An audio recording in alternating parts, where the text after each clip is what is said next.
The tower rises from water that once protected a fort. On November 21, 1964, 5,000 people gather for ribbon cutting, champagne, speeches about progress. The bridge opens at 3 in the afternoon. Toll collectors take 50 cents per car. 12,000 men built this span. None of them were invited. Instead, they hold mass at a church in Bay Ridge for 3 colleagues who fell, one into the deck at 58, one from the approach at 58, one through a catwalk at 19. The safety nets came after the second death. They saved 3 more. The workers could have attended both ceremonies, but they chose the dead over the ribbon. 7,000 residents were also not at the ceremony. Their homes were already gone, demolished for the approach ramp that cuts through Bay Ridge like a surgical incision. They scattered to other neighborhoods, other boroughs, carrying what they could. Robert Moses stands with the mayor and governor, 67 stories of steel cable behind him, $320 million in bonds beneath him, 30 years of unelected power in his hands. Was this a bridge or a reckoning? 7,500 people received letters in 1959. The letters were polite, typed on official stationery, and they all said approximately the same thing. Your home will be demolished to make way for the Verrazano-Narrows Bridge approach. You have 90 days to vacate. Compensation will be provided at fair market value as determined by the city. Fair market value turned out to be a negotiation most residents lost. The approach required a wide swath through Bay Ridge, Brooklyn. Not along the waterfront where the Belt Parkway already ran, but through 7th Avenue, carving through the neighborhood's center. 800 homes stood in the path. They were not tenements or slums. They were single-family houses, brownstones, small apartment buildings where people had lived for decades. Some families had been there since the neighborhood was farmland. Robert Moses, chairman of the Tri-Borough Bridge and Tunnel Authority, chose this route despite fierce opposition. The Belt Parkway alignment would have displaced fewer people, disturbed less of the neighborhood's fabric, cost less in legal battles. But Moses wanted the Gowanus Expressway extended to meet the bridge, and the Gowanus had to cut through 7th Avenue. Traffic engineering demanded it, he said.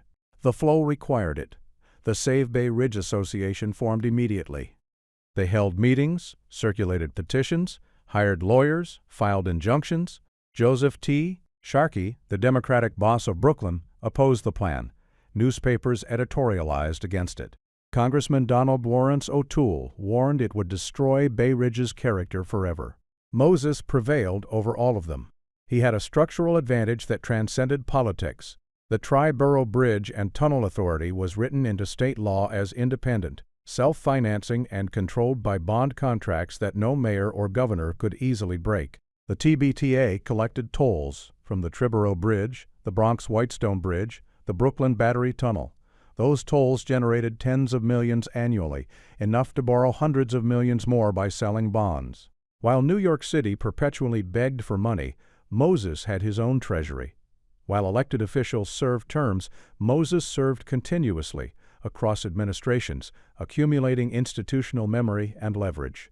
By 1959, he simultaneously held 11 positions: Parks Commissioner, City Construction Coordinator, Chairman of the Slum Clearance Committee, Member of the City Planning Commission, Chairman of the Tri-Borough Bridge and Tunnel Authority, Chairman of the State Council of Parks, President of the Long Island State Park Commission, Chairman of the State Power Authority.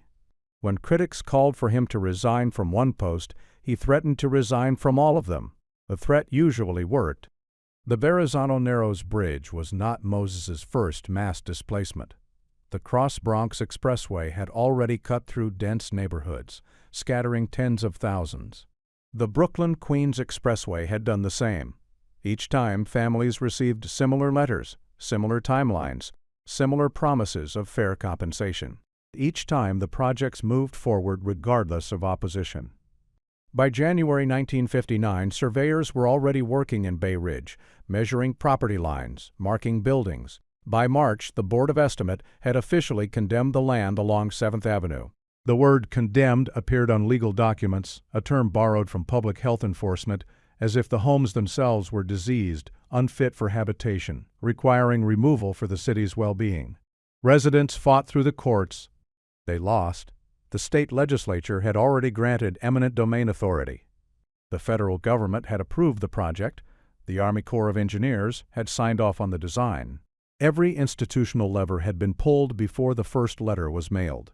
Some families negotiated. Some held out. A few refused to leave until marshals arrived. Most took what the city offered and left quietly because fighting cost money they didn't have and time they couldn't afford. The compensation checks covered down payments in other neighborhoods, Bensonhurst, Dyker Heights, parts of Staten Island. Some families never recovered financially. Others rebuilt elsewhere and tried not to look back. The demolition crews arrived in 1960. Wrecking balls swung through living rooms, kitchens, bedrooms where children had been born and elderly had died. Plaster dust settled over entire blocks. The sound was constant. Crashes, engines, falling masonry. Photographs from that year show skeletal buildings, half-standing walls with wallpaper still visible, staircases leading nowhere. On Staten Island, the displacement was smaller but no less final. 300 buildings had to go, 3,500 people relocated. But Staten Island wanted the bridge. The island had been isolated for a century. Accessible only by ferry, its population stuck around 200,000 while the rest of the city exploded. Staten Islanders saw the bridge as liberation, connection, economic possibility. Their opposition was muted, scattered, easily overcome. Bay Ridge was different. Bay Ridge didn't want liberation. It wanted to be left alone. The neighborhood never recovered its old boundaries. Where 7th Avenue had been lined with homes, the Gowanus Expressway now runs elevated, a concrete canyon that splits Bay Ridge in half. The bridge approach consumes blocks that used to have names, streets that used to connect. The roar is constant. Exhaust stains the buildings. Traffic backs up for miles during rush hour, idling on roads built through the graves of a neighborhood. Moses attended the groundbreaking ceremony in August 1959. He gave no speech about the displaced. The event focused on progress, engineering, the future.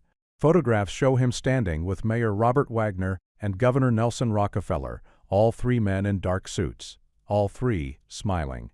Behind them, Staten Island stretched across the water, soon to be connected, soon to be transformed, soon to experience its own version of progress. The letters had been sent. The demolitions had begun. The bridge was inevitable now. By the time families were actually forced out, the public conversation had already moved on to engineering marvels, construction timelines, traffic projections. The displacement became backstory, footnote, necessary sacrifice. 7,500 people scattered into the city's vastness, absorbed into other neighborhoods, their former addresses erased from maps. The arithmetic was simple: 800 buildings removed, one bridge constructed. Infrastructure replaced community. Future mobility replaced present stability.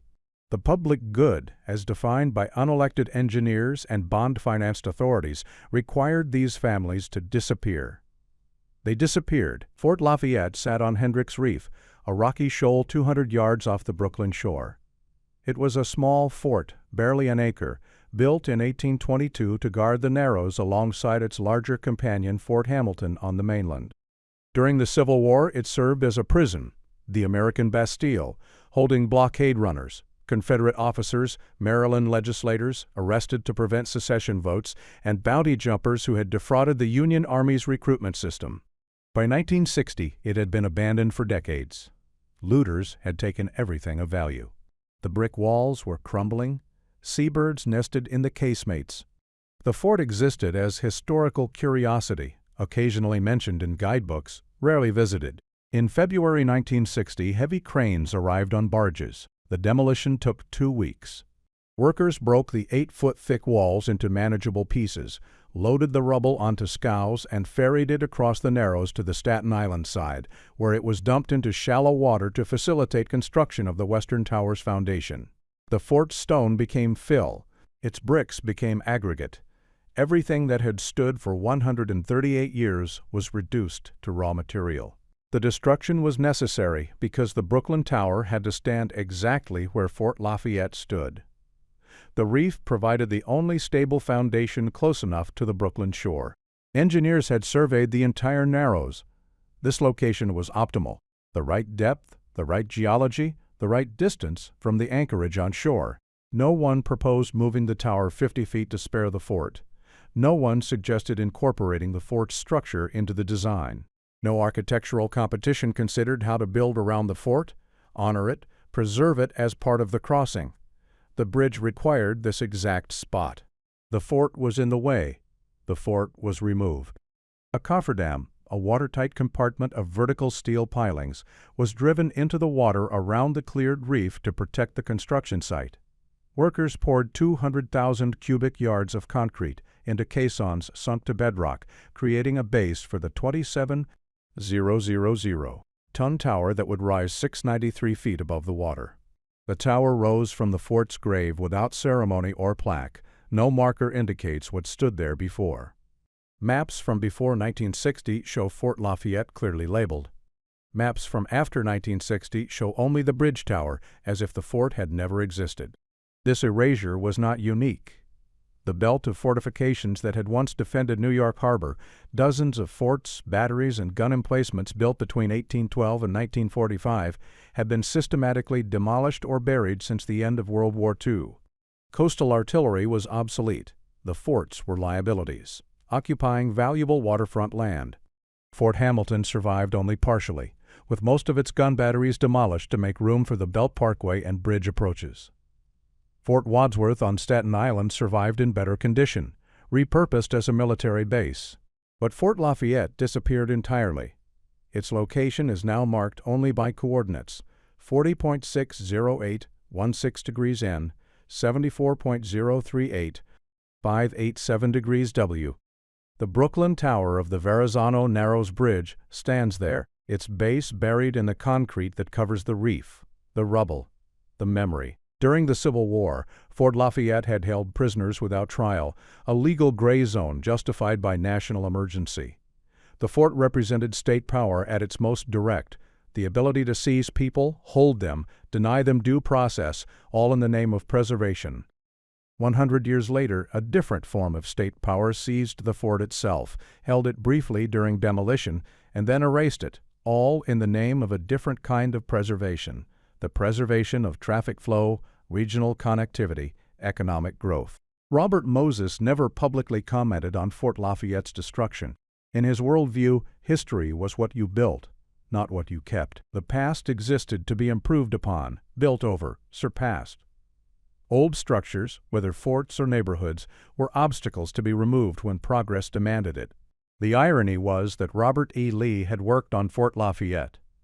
In the 1840s, Captain Lee, then an Army engineer, had been assigned to strengthen New York Harbor's defenses. He lived at Fort Hamilton in the house that still stands there, now preserved as a historic landmark. He surveyed the Narrows, inspected the forts, recommended improvements. He knew Fort Lafayette intimately, had walked its ramparts, studied its weaknesses, proposed solutions. 90 years after Lee's departure, the fort he had worked on became the foundation for a bridge named after an Italian explorer who had sailed through the Narrows in 1524. Giovanni da Verrazzano had spent less than a day in New York Harbor before sailing on. He thought it was a lake. He left no structures, planted no flags, established no settlements. But the bridge carries his name, misspelled with one Z instead of two, due to an error in the 1959 construction contracts, while the fort that actually defended the Narrows for over a century exists only in photographs and archived reports. The process of historical selection was revealing. Verrazzano was distant, mythic, European, politically neutral. Fort Lafayette was recent, specific, American, politically complicated. The fort had held prisoners in dubious legal circumstances. It reminded people of uncomfortable questions about state power and civil liberties. Better to name the bridge after a distant explorer than a prison. The demolition crews found virtually nothing worth saving. One worker told reporters, "It's been too well scavenged." Whatever artifacts the fort once held, cannons, ammunition, personal effects of prisoners, records of daily life, had disappeared during the decades of abandonment. The fort was already mostly erased before the final erasure. By the time the Brooklyn Tower was completed in 1962, Fort Lafayette existed only as historical footnote. Travel writers stopped mentioning it. Maps stopped showing it. The reef itself was now buried under tons of concrete and steel.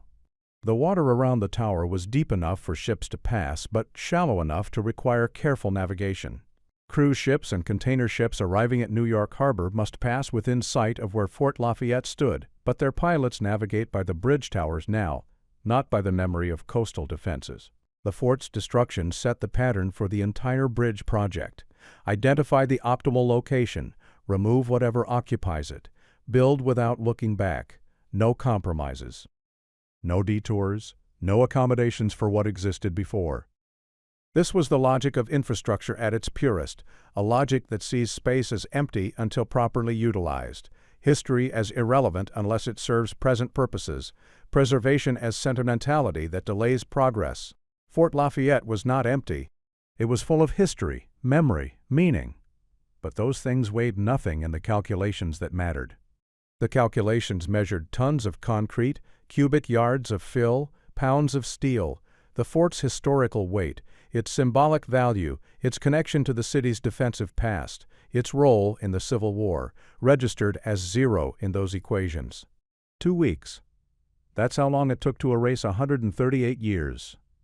The rubble crossed the Narrows and became part of Staten Island's foundation for the Western Tower. In this way, both sides of the bridge were built on erasure. Brooklyn lost its fort. Staten Island gained its weight. Robert Moses was 71 years old when construction began. He had been building New York for 35 years. He had outlasted 5 mayors, 4 governors, a dozen city council presidents, hundreds of legislators. He had survived the Great Depression, World War II, the post-war building boom, recessions, scandals, investigations. He had accumulated power in ways that made conventional politics irrelevant. The key was the Triborough Bridge and Tunnel Authority. Most public agencies depend on government appropriations, which means they depend on elected officials who control budgets. Moses had engineered a different arrangement. The TBTA was authorized to issue bonds backed by toll revenue. As long as the bridges and tunnels collected tolls, the authority could borrow money independently of city or state budgets.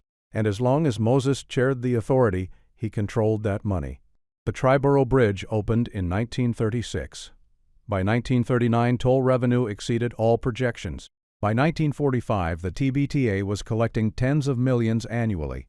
By 1959, when construction began on the Verrazano-Narrows Bridge, the authority had access to hundreds of millions through bond sales, more liquid capital than the chronically broke city of New York. The bond contracts were written into state law. They guaranteed bondholders would be paid before anyone else. They protected the authority from political interference. They made Moses virtually untouchable. To remove him would require breaking contracts, which would tank the bonds, which would destroy the authority's credit rating, which would halt all construction, which would cost the city far more than keeping him in power. Governors understood this. Mayors understood this.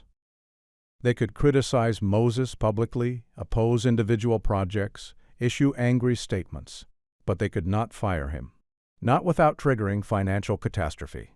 In 1939, Mayor Fiorello LaGuardia had tried to negotiate with Moses over the Brooklyn Battery crossing. LaGuardia wanted a tunnel. Moses wanted a bridge. Moses controlled the money. LaGuardia needed the money. They reached a memorandum of understanding that gave Moses control of the tunnel authority in exchange for financing the battery crossing. When President Franklin Roosevelt blocked the bridge on national security grounds, claiming it would obstruct access to the Brooklyn Navy Yard if bombed, Moses was forced to build a tunnel instead. But even in defeat, Moses expanded his power, merging the Tunnel Authority with the Triborough Bridge Authority to create the Triborough Bridge and Tunnel Authority. He never forgot the loss, and he never lost again. By the late 1950s, Moses had perfected a system. He would propose a project, a bridge, a highway, a housing development. The proposal would include detailed plans, cost estimates, traffic projections, everything needed to sell bonds. Before opposition could organize, before critics could propose alternatives, Moses would use his multiple positions to fast-track approvals through various agencies. Parks Commissioner Moses would approve parkway connections. Planning Commission member Moses would certify compliance with zoning. Slum Clearance Chairman Moses would authorize demolitions. Construction Coordinator Moses would expedite permits. It was not technically illegal. He held all these positions legitimately, appointed by different officials at different times under different authorities. But the accumulation created a feedback loop where Moses could essentially approve his own projects, then use toll revenue and bond sales to fund them, then use the completed projects to generate more toll revenue to fund the next project. The Verrazano-Narrows Bridge required $320 million. No mayor could appropriate that. No governor could authorize it. The city's entire capital budget for 1959 was less than half that amount.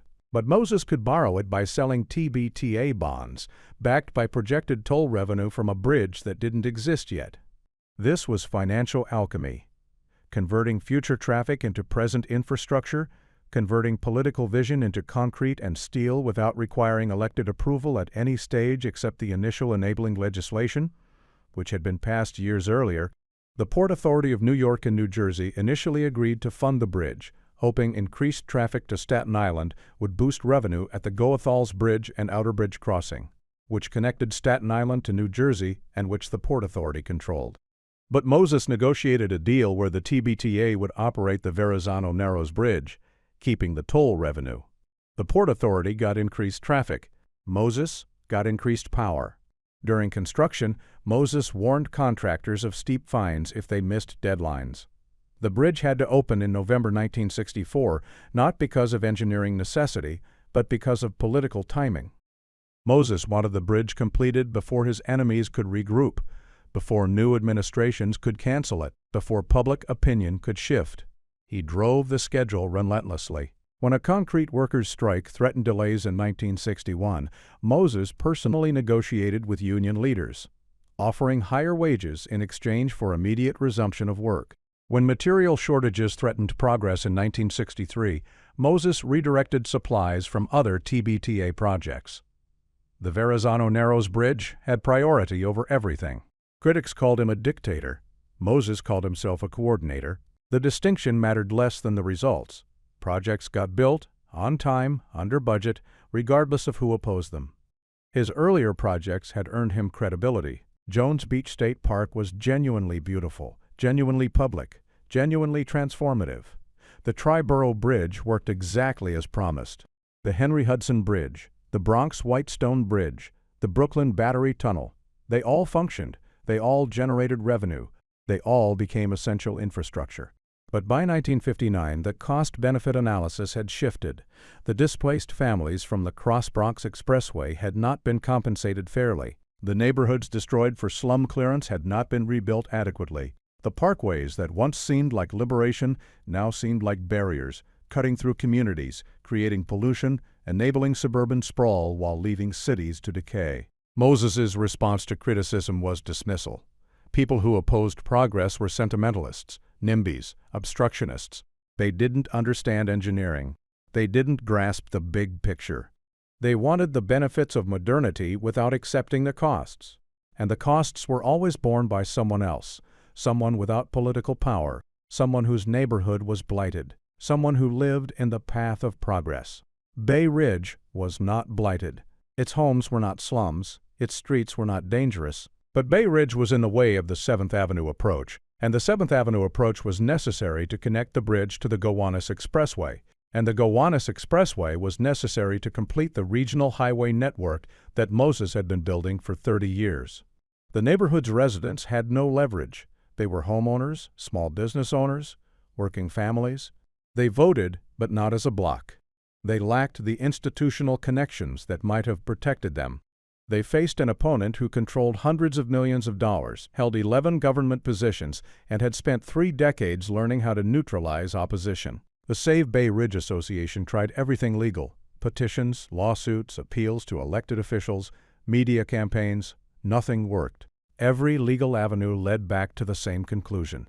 The state had authorized the bridge. The federal government had approved it. Eminent domain was constitutional. Fair compensation would be provided. The project would proceed. Joseph Sharkey, Brooklyn's Democratic boss, opposed the plan. But Sharkey was a county politician in a system increasingly dominated by state and federal power. His leverage extended to patronage, local contracts, small favors. He could not block a project backed by state law and federal approval. Newspapers editorialized against the displacement. The coverage changed nothing. Moses had survived hostile press before. He understood that newspapers need stories, and completed projects became positive stories. Magnificent bridge opens. Engineering marvel connects boroughs. New era for Staten Island.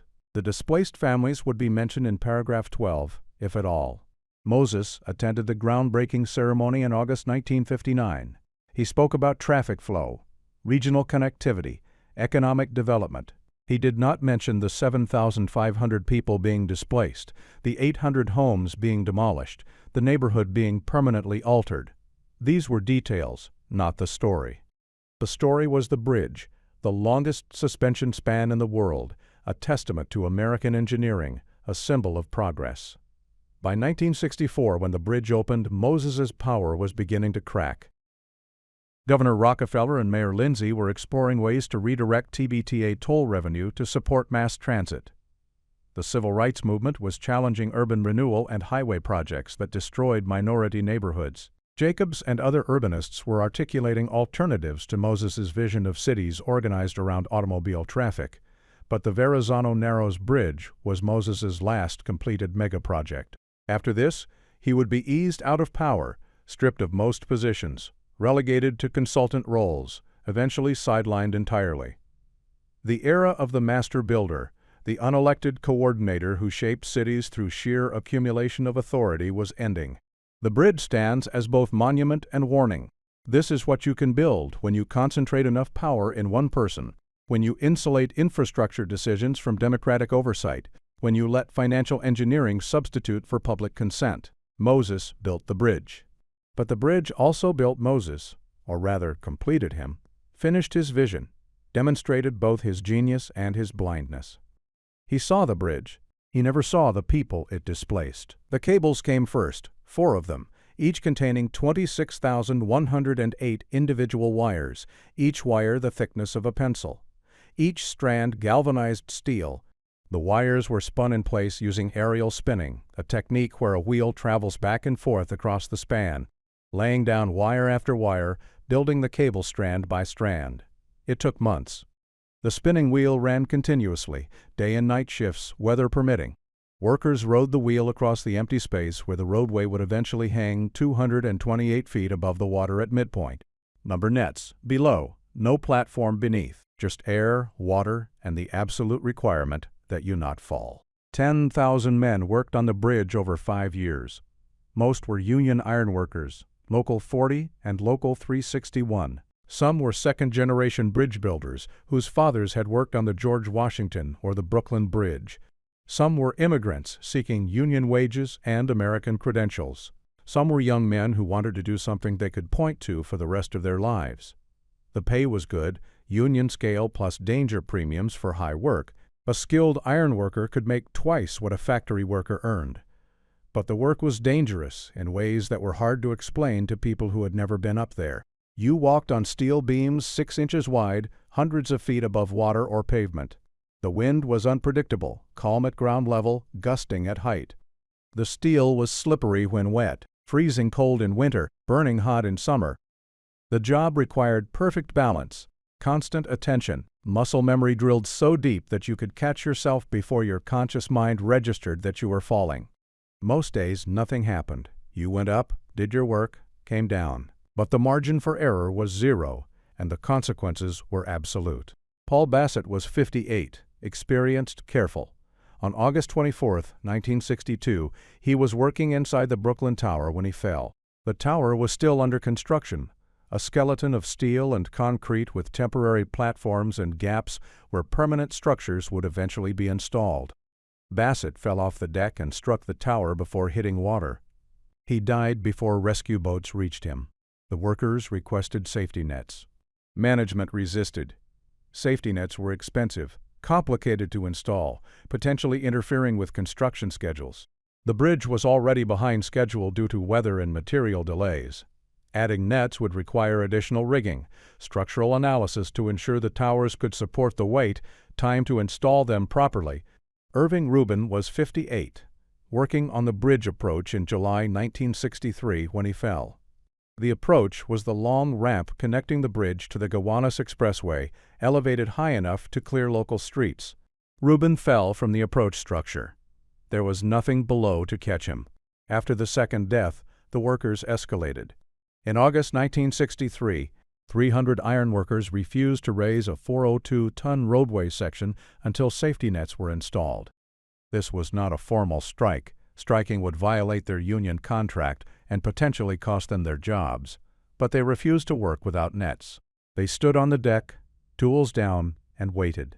Management installed the nets. Jared McKee was 19 years old, just starting his career as an ironworker.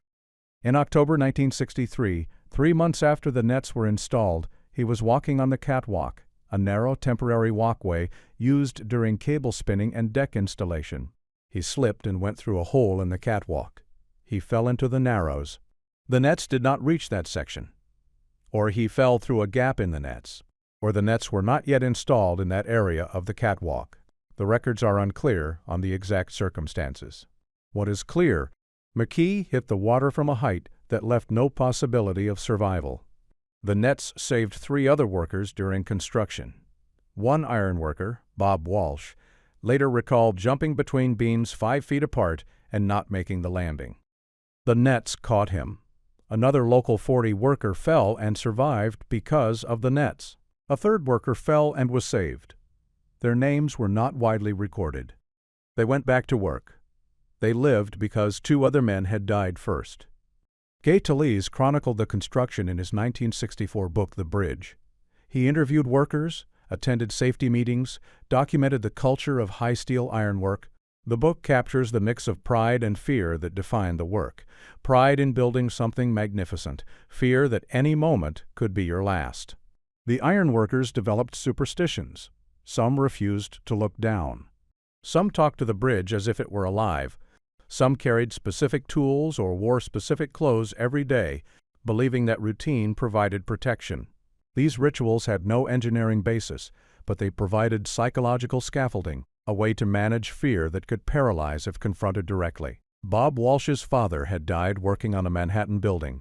Walsh himself became an ironworker, as did his 2 sons, as did his grandchildren. When asked if the family would ever do something safer that paid more, he said, "It's probably not in our blood."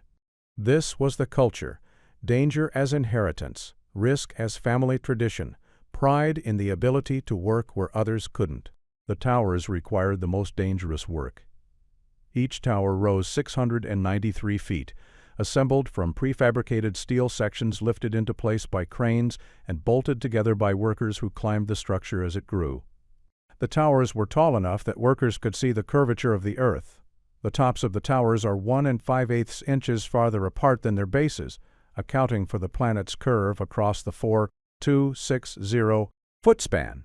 At that height, weather was different. Wind speeds doubled. Temperature dropped. Visibility shifted. A clear day at ground level could mean fog at the top of the towers. Workers carried no parachutes, no backup systems. If you fell, you died. The calculation was that simple. The deck installation began in late 1963. Each deck section weighed 40 tons and measured 28 feet high by approximately 115 feet wide and long. The sections were fabricated in New Jersey, assembled in a Bayonne steelworks, then floated on barges to the construction site. Cranes lifted each section from the barge and positioned it to hang from the suspender cables. Workers then bolted the sections together, building the roadway from both ends toward the center. The work required precision. Each section had to align exactly with the previous section. A misalignment of even a few inches could propagate down the span, creating structural problems that would be impossible to fix without dismantling and rebuilding. The tolerances were tight, the consequences of error were severe. The workers checked and rechecked every bolt, every connection, every measurement. By early 1964, the span was nearly complete. The roadway stretched across the Narrows, suspended from cables that had been carefully calculated to distribute the load. Engineers tested the stress patterns, verified the clearances, confirmed that the bridge would withstand the wind loads and traffic loads it would experience over its lifetime.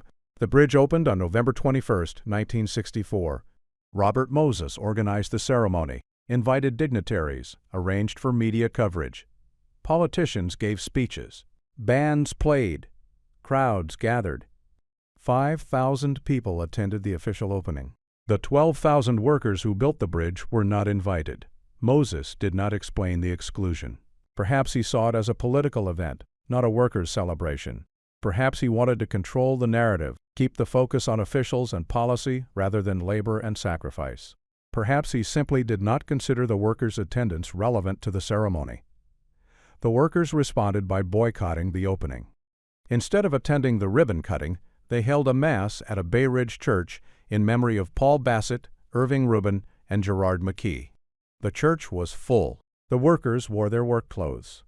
The priest spoke about sacrifice, about building, about the men who gave their lives so others could cross water. There is no record of Moses attending the Mass. There is no indication he acknowledged the boycott. The opening ceremony proceeded as planned, with speeches about progress and engineering triumph. The disconnect was total. At the bridge, officials celebrated conquest of space, mastery of engineering, economic development.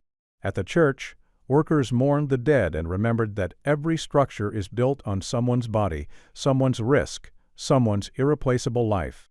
3 deaths out of 12,000 workers over 5 years was actually a low fatality rate by historical standards.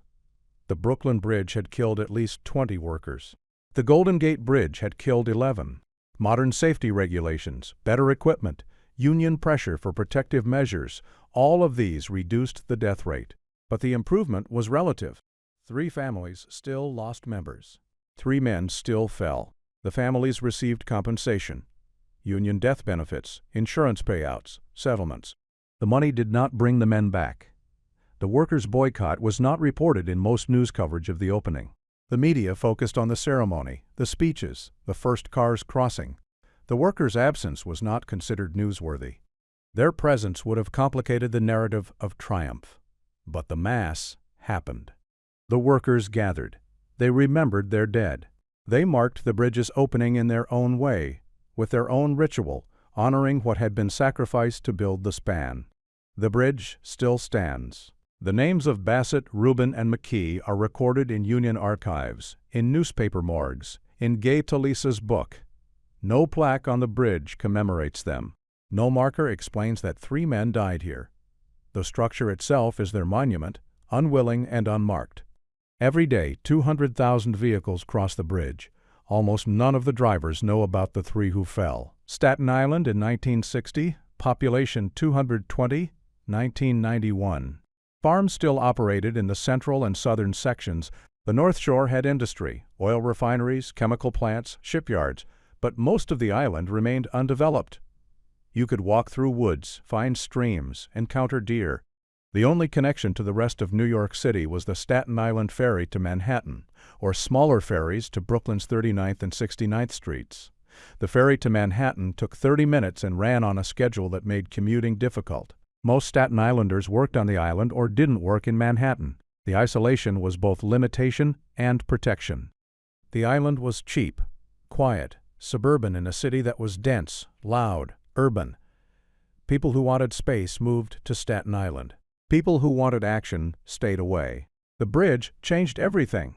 When the upper deck opened in November 1964, Staten Island suddenly had a direct car connection to Brooklyn, which meant a direct connection to the Brooklyn-Queens Expressway, which meant access to the entire regional highway system.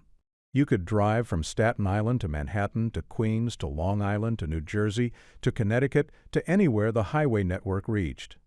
Commute time to Manhattan dropped from an hour or more to 30 minutes. Property values began rising immediately. Real estate developers who had ignored the island for decades started buying land. Construction permits multiplied. The suburban development that had been slowly spreading from the North Shore accelerated into a rush. Within the first 2 months of the bridge's opening, 1.86 million vehicles crossed, 10% more than projected.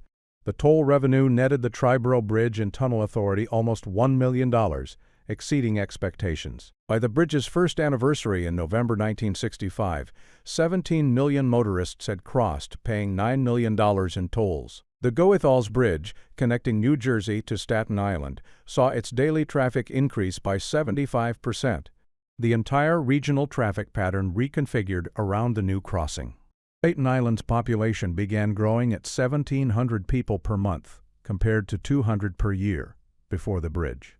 Between 1960 and 1980, the population increased from 221,991 to 352,000, a gain of 130,000 in 20 years. By 2000, the population had reached 443,728, doubling in 40 years. The farmland disappeared. The woods were cleared. The streams were buried in culverts or channeled into storm sewers. The southern shore, which had been the island's rural heart, became subdivisions, block after block of single-family homes on quarter-acre lots, each with a driveway, a garage, a small yard. The Italian-Americans who left Brooklyn after the bridge demolished their neighborhoods moved to Staten Island and built new neighborhoods. The Irish followed. The Jews followed. Staten Island became what Brooklyn had been, a collection of ethnic enclaves, each with its own character, its own politics, its own version of urban suburban life. But the infrastructure could not keep pace. The city had planned for gradual growth. Instead, it got a flood. Schools were overcrowded. Sewers backed up. Roads designed for local traffic carried regional throughput.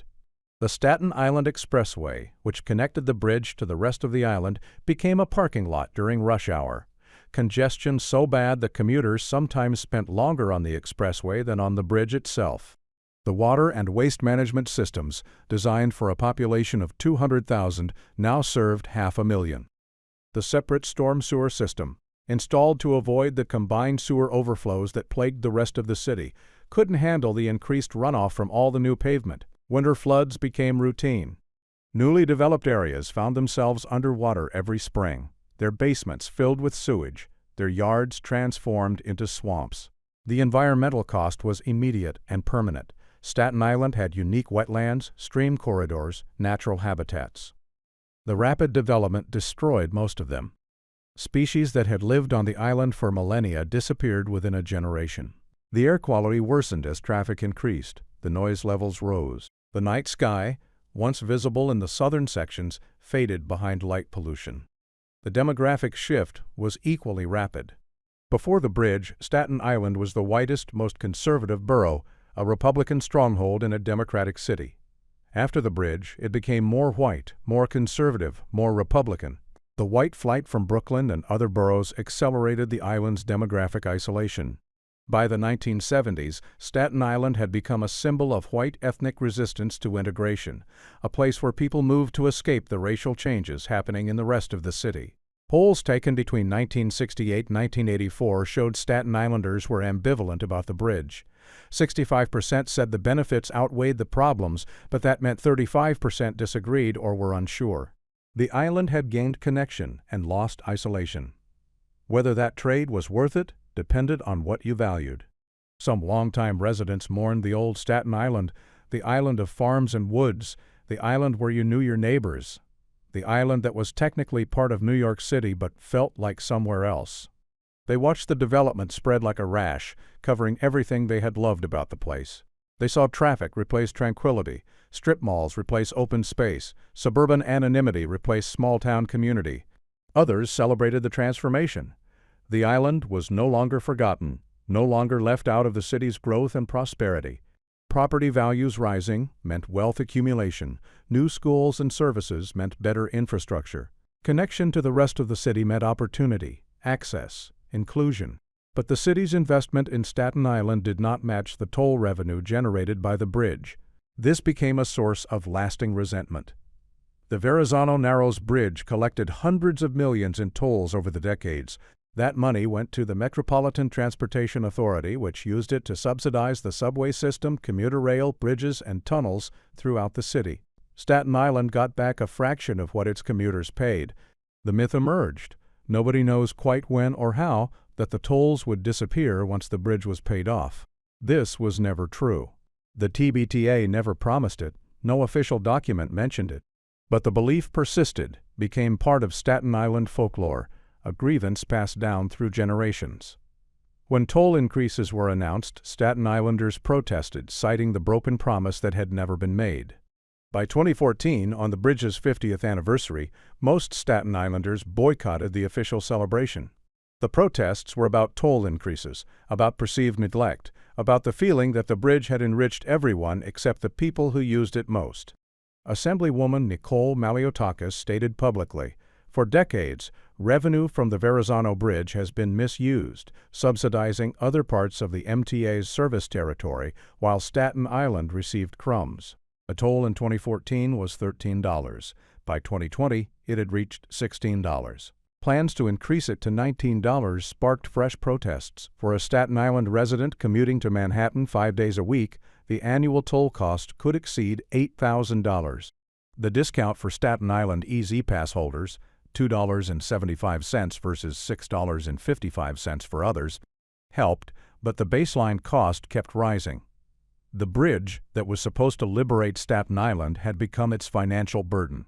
The connection that was supposed to integrate the island into the city had instead highlighted its separation.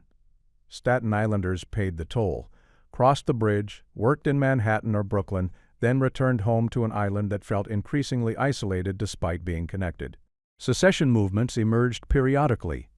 In 1993, Staten Island held a referendum on seceding from New York City. 65% voted yes. The state legislature refused to act on it.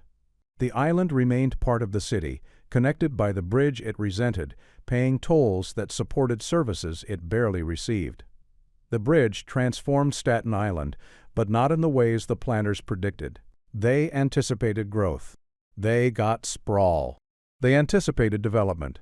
They got destruction of natural habitat. They anticipated integration. They got isolation with a commute option. The promise of the bridge was connection. The reality was dependence. Staten Islanders could not live on the island without the bridge, could not work in Manhattan without crossing it, could not participate in the city's economy without paying the toll. 7. The bridge had become a bottleneck, a choke point, a mandatory transaction that extracted wealth while providing passage. And passage was not the same as belonging. Staten Island remained the forgotten borough, the punchline, the place other New Yorkers dismissed or ignored. The bridge connected Staten Island to Brooklyn geographically, but not socially, not culturally, not politically. The island was still separate, still different, still alone. The farmland was gone. The woods were gone. The quiet was gone. In exchange, Staten Island got traffic, density, suburban sprawl, financial extraction, and the ongoing question of whether connection was worth what it cost. Population in 2004, 43,728. Population in 1960, 221,1991. The bridge doubled the island's population. But doubling meant replacement. New people arriving, old character disappearing, transformation so complete that the island that existed before the bridge became a memory, then a myth. What remains is the bridge itself. Permanent, undeniable, crossing the water every day, carrying 200,000 vehicles, collecting tolls, connecting what cannot be separated, separating what cannot be connected. The bridge weighs 1,265,000 tons. This is not an estimate or approximation. It is the actual measured weight of steel, concrete, and asphalt spanning the Narrows. To understand what this means, the entire structure weighs more than 6 aircraft carriers, more than the Empire State Building, more than any suspension bridge built before it. The roadway alone weighs 60,000 tons, suspended from 4 cables that each weigh nearly 10,000 tons. Each cable contains 26,108 wires, totaling 143,000 miles of steel wire, enough to circle the Earth 6 times. The 2 towers, standing 693 feet tall, weigh 27,000 tons each. 1 billion bolts hold the towers together. The anchorages buried in Brooklyn and Staten Island contain 780,000 tons of concrete and steel combined, reaching 52 feet below ground on the Brooklyn side and 76 feet below ground on Staten Island. These numbers were not arbitrary. Engineer Othmar Ammann calculated every ton, every wire, every bolt. The bridge had to support its own massive weight, plus the weight of traffic, up to 12 lanes when both decks were fully operational. It had to withstand wind loads of up to 150 miles per hour. It had to account for thermal expansion and contraction. The roadway is 12 feet lower in summer than in winter because steel expands in heat and contracts in cold. It had to compensate for the curvature of the Earth across the 4,260-foot main span. Ammann was 75 when construction began, designing his final bridge. He had already built the George Washington Bridge, the Bayonne Bridge, the Triborough Bridge, the Bronx Whitestone Bridge, the Throgs Neck Bridge. He understood suspension bridge engineering better than almost anyone alive, but the Verrazano-Narrows Bridge pushed beyond anything he had attempted before. The challenge was the span length. At 4,260 feet between towers, the Verrazzano would be the longest suspension bridge in the world, surpassing the Golden Gates for 200-foot span. That extra 60 feet mattered enormously. The forces on the cables, the stress on the towers, the deflection of the deck, all increased nonlinearly with span length. Amman could not simply scale up the Golden Gates design. He had to account for structural behaviors that became significant only at this scale. The Tacoma Narrows Bridge failure in 1940 haunted the design process. That bridge had torn itself apart in 42-mile-per-hour winds, not from the force of the wind, but from aerodynamic instability. The deck had oscillated in torsional waves until the structure failed catastrophically. The footage of the collapse was shown in every engineering school in the country. Amman had studied it obsessively. The Verrazzano's deck was designed for rigidity. The double-deck structure, 6 lanes on the upper level, 6 on the lower, provided torsional stiffness that a single deck could not. The deck sections were truss-reinforced, creating a box structure that resisted twisting. The aerodynamic profile was carefully shaped to allow wind to pass through rather than building up pressure waves. Wind tunnel testing consumed months. Models were built at 100 scale and subjected to simulated wind loads. Engineers measured the deflection, the vibration patterns, the aerodynamic response. They adjusted the deck profile, modified the truss design, recalculated the cable tensions. The tests continued until they were confident the bridge would remain stable in the worst winds the Narrows had ever experienced. The construction schedule was ruthlessly optimized. The upper deck had to open by November 1964. Robert Moses's deadline driven by political considerations. The lower deck could wait, but the upper deck had to function. This meant parallel construction on multiple fronts, towers rising while anchorages were still being completed, cable spinning beginning while tower construction continued, deck sections fabricated in New Jersey while the suspension system was still incomplete. The coordination required was immense. Bethlehem Steel Company built the Staten Island Tower. Harris Structural Steel Company built the Brooklyn Tower. J. Rich Steers handled the tower foundations. Peter Kievitz Sons, Inc. managed the anchorages. Each contractor had to hit precise deadlines so the next phase could begin.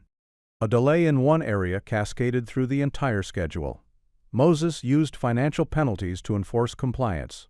Contracts included escalating fines for missed milestones. Contractors who fell behind would be replaced. The threat was credible and everyone knew it. The pressure was constant. The stakes were high. The schedule was non-negotiable. The deck sections arrived by barge from Bayonne, each one a precisely fabricated piece of the puzzle.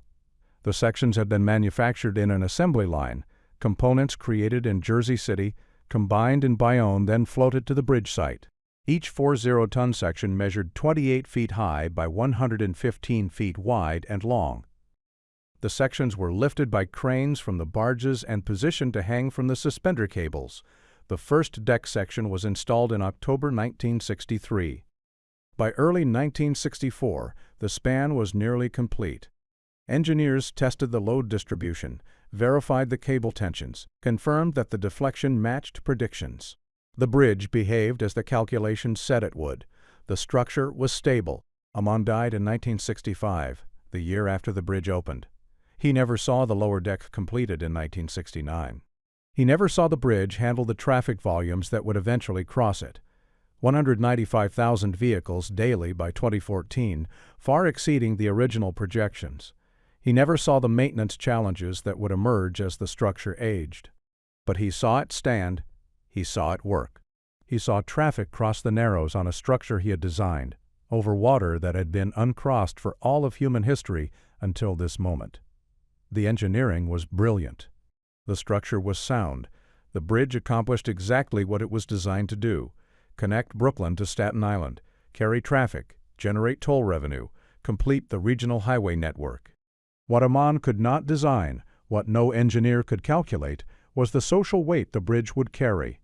the neighborhoods it destroyed, the lives it disrupted, the communities it transformed, the resentments it generated. Those forces were not measurable in tons or pounds per square inch. They did not appear in stress calculations or wind tunnel tests. But they were real, and they were permanent. And they weighed more than steel. The bridge stands because Amman calculated the forces correctly. But the bridge's meaning, what it represents, what it cost, who paid that cost, was never part of the engineering problem. Those questions belonged to a different kind of calculation, one that was never performed. The toll on opening day, 50 cents. Both directions. Cash only, collected by uniformed attendants in booths at the Staten Island end. The transaction was simple. You drove up, stopped, handed over 2 quarters, received a nod, continued across. By 1986, the system changed to one-way tolling. Westbound only, into Staten Island, double the rate. The logic was traffic management. Collecting tolls in one direction reduced congestion, simplified operations, cut staffing costs. Eastbound traffic leaving Staten Island paid nothing. Westbound traffic paid everything. By 2013, the toll had reached $15 for cars without EZ-Pass. By 2020, it was $19 for mail-based toll collection. Staten Island residents with EZ-Pass accounts paid a discounted rate, $2.75 as of 2023, but the baseline kept rising. The discount cushioned the impact but did not eliminate it. A Staten Island commuter crossing daily paid more than $700 annually even with the discount. In 2017, cash collection ended entirely. The toll booths were demolished, cameras and sensors replaced human collectors. Cars passed through at full speed while overhead gantries photographed license plates and charged accounts automatically. If you had EZ-Pass, the transponder was read and your account debited. If you didn't, a bill arrived in the mail weeks later at a substantially higher rate than EZ-Pass users paid. The shift to cashless tolling was marketed as modernization, efficiency, reducing congestion, but it also eliminated any human interaction in the transaction. There was no attendant to complain to, no person to explain that you were just visiting and didn't realize there was a toll, no moment of human acknowledgement that you were being charged. The camera saw you, the system billed you. The transaction was frictionless and impersonal. The toll revenue accumulated. By 2014, the Verrazano-Narrows Bridge generated approximately $417 million annually. This was not net revenue. Operating and maintenance costs consumed roughly $130 million, but the remaining $287 million went to the Metropolitan Transportation Authority's General Fund, where it subsidized subway operations, commuter rail, and other bridges and tunnels throughout the city. Staten Islanders watched this wealth extraction with mounting anger. The bridge that connected their island to the city also functioned as a tax, a mandatory payment for the privilege of participation. And the money flowed out, to Manhattan subways, to the Long Island Railroad, to infrastructure projects that Staten Island would never benefit from. The myth of the disappearing toll persisted. Older Staten Islanders insisted they had been told the toll would end once construction costs were paid off. Younger generations heard the story and believed it. The MTA repeatedly stated there was no such promise.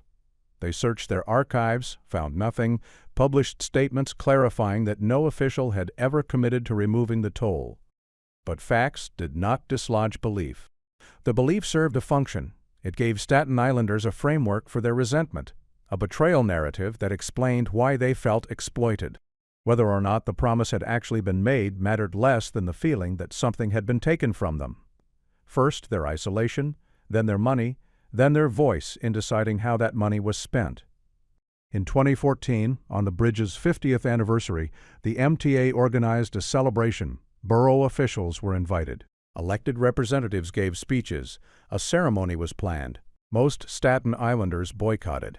The protest was not coordinated by any organization. It emerged organically, person by person, each deciding independently that they would not celebrate a structure that cost them thousands of dollars per year. The boycott echoed the workers' boycott of the 1964 opening, but the grievance was different. The workers had boycotted because their labor was unrecognized, their dead unacknowledged. Staten Islanders boycotted because their ongoing payment was uncompensated, their contribution to the system unreciprocated. The bridge as economic mechanism. It extracted value from Staten Island and transferred it elsewhere. The toll was regressive. It cost the same whether you were rich or poor, whether you were driving a luxury car or a barely functional sedan. For working-class Staten Islanders commuting to service jobs in Manhattan, the toll represented a significant percentage of income. For wealthy commuters, it was negligible. The discount for Staten Island residents acknowledged this inequity without solving it. The reduced rate made the toll bearable for frequent users, but it did not change the fundamental relationship. Staten Island paid to access the rest of the city, while residents of other boroughs paid nothing to access Staten Island. This asymmetry was structural. Most traffic crossed from Staten Island to Brooklyn. The reverse flow was smaller. Tolling westbound captured the majority of revenue while appearing to favor Staten Island by giving them a free direction. But the free direction was the one they rarely used. The expensive direction was mandatory. The toll as barrier. It discouraged visits to Staten Island by non-residents, reinforced the island's isolation, marked it as separate. If you lived in Brooklyn and thought about visiting Staten Island, the toll was a consideration, not insurmountable, but friction. Easier to go somewhere else, somewhere free. The toll protected Staten Island from outsiders while extracting payment from insiders. The reconstruction project that began in 2014 added new grievances. The MTA announced a $1.5 billion renovation of the bridge's 2 decks, replacing aging infrastructure, adding a 7th lane to the upper deck, extending the bridge's lifespan. The project was necessary. The original deck from 1964 was showing wear. Corrosion was advancing. Structural elements needed replacement, but the project caused lane closures, traffic delays, increased congestion on Staten Island streets as diverted traffic sought alternate routes. And the tolls did not decrease during construction. If anything, they increased to fund the renovation. Staten Island was paying more to endure worse conditions. Assemblywoman Nicole Maliotakis called the toll increases during construction an unfair burden. Other officials echoed the complaint. The MTA responded that the toll increases were necessary to fund the renovation, that delaying the work would cost more in the long run, that the alternative was letting the bridge deteriorate until it became unsafe. The logic was correct, but politically tone-deaf. Staten Islanders did not want lectures about fiscal responsibility. They wanted recognition that they were bearing disproportionate costs, that the bridge's toll revenue far exceeded its maintenance expenses, that surplus was being redirected away from Staten Island while Staten Island continued paying. By 2025, congestion pricing in Manhattan added another layer. Cars entering Manhattan below 60th Street faced an additional toll, $9 during peak hours, less at other times. For a Staten Island commuter driving to Manhattan, the total cost was now the Verrazano toll plus the congestion pricing toll plus parking, easily $40 to $50 per day. The economics of commuting by car became prohibitive for many. The stated goal of congestion pricing was to fund subway improvements and reduce Manhattan traffic. Staten Island, which had limited subway access and depended heavily on car commuting, saw it as another extraction, another toll to subsidize infrastructure they couldn't use. The bridge that was built to connect Staten Island had become a mechanism of economic separation. It connected physically while dividing financially.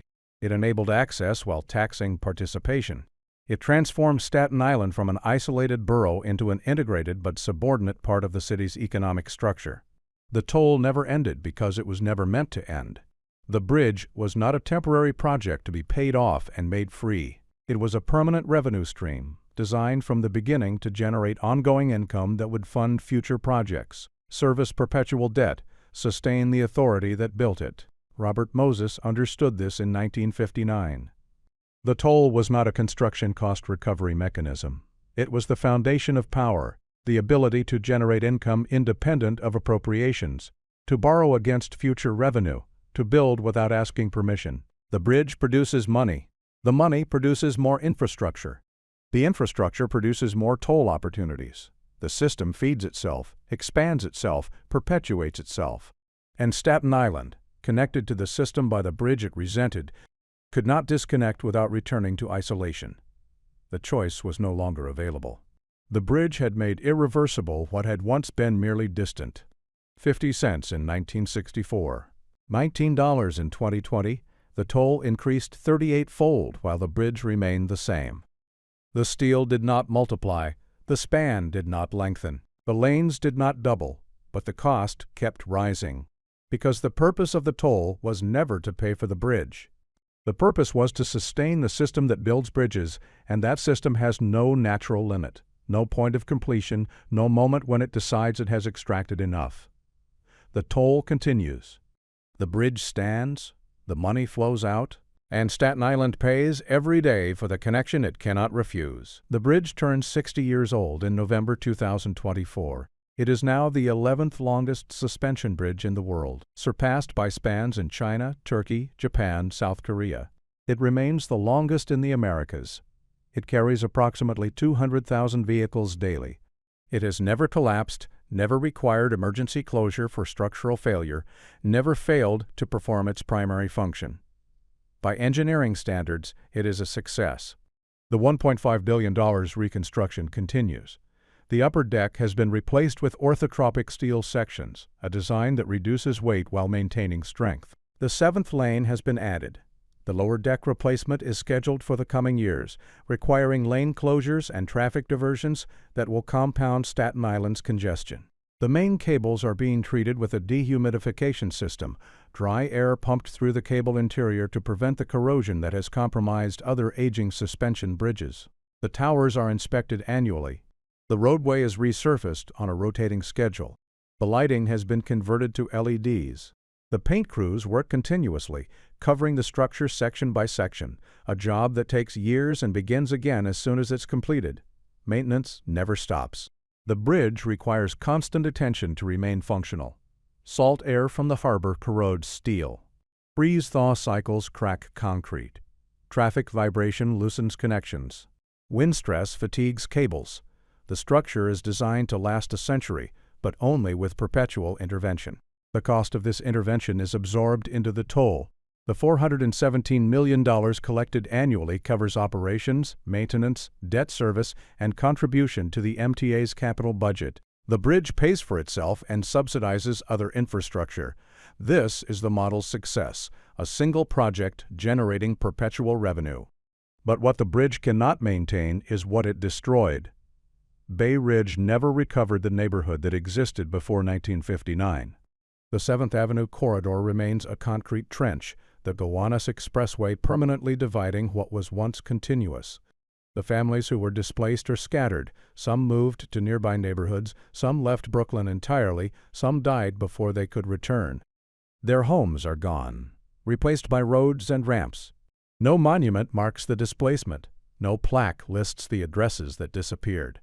The city's official history of the bridge mentions the opposition but frames it as resolved, overcome, rendered moot by the bridge's success. The displaced are footnotes, context, background. Fort Lafayette exists only in photographs and in the rubble beneath the Brooklyn Tower's foundation. The fort's role in harbor defense, its service as a Civil War prison, its 138 years of history, all compressed into a paragraph in local history books. The reef it stood on is now buried under thousands of tons of concrete. The 3 workers who died are remembered by their unions, their families, their colleagues who retired or died themselves. Gerard McKee would be 81 years old if he had not fallen through the catwalk in 1963. Paul Bassett and Irving Rubin had grandchildren who never met them. The safety nets that were installed after their deaths saved 3 other workers whose names are not widely known. The nets were eventually removed after construction was complete. They served their purpose and were discarded. Staten Island continues growing, though more slowly now. The population is approaching 500,000. The farmland is gone. The woods are memory. The development that accelerated in the 1960s has reached the island's edges, filled available space, transformed everything that could be transformed. The toll remains politically toxic. Every increase generates protests. Every proposal to redirect toll revenue generates backlash. Staten Island's relationship with the bridge is defined by resentment that is both justified and futile. The bridge is essential. The toll is resented. Both facts coexist without resolution. Secession proposals emerge periodically, then fade. The logistics are impossible. The political will is absent, but the desire for separation persists. Staten Island wants autonomy without isolation, wants connection without cost, wants the benefits of the bridge without the burden. These wants are incompatible. The bridge does not offer such choices. Robert Moses died in 1981 at age 92. He lived long enough to see his power dismantled, his vision criticized, his projects reconsidered. The Verrazzano-Narrows Bridge was his last completed mega-project. After 1964, urban renewal and highway construction faced increasing resistance.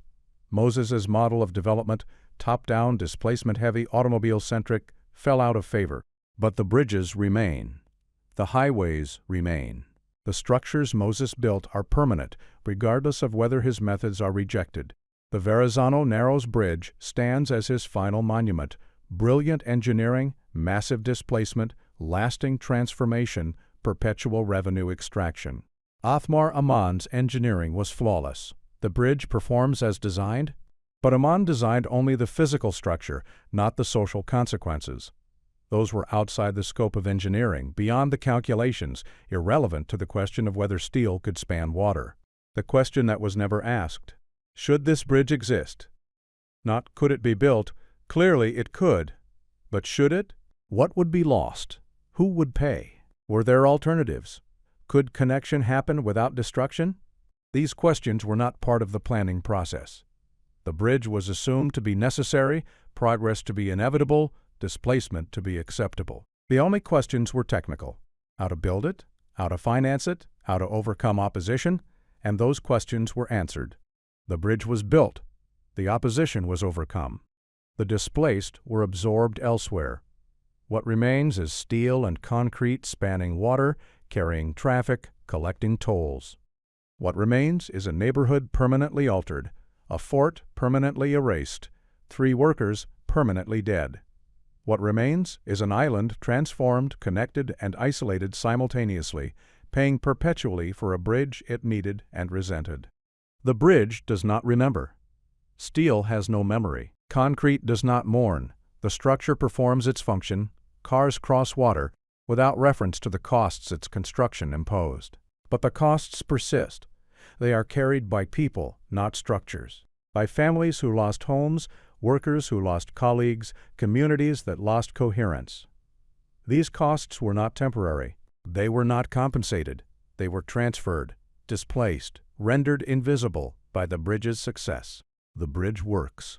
That is what history records. The bridge connects Brooklyn to Staten Island, carries traffic, generates revenue, functions as designed. Whether it should have been built is a question that was answered before it was asked. The answer was steel, cables, towers, roadway. The answer was 50 years of traffic, billions in tolls, transformation of an island, erasure of a neighborhood. The question remains open.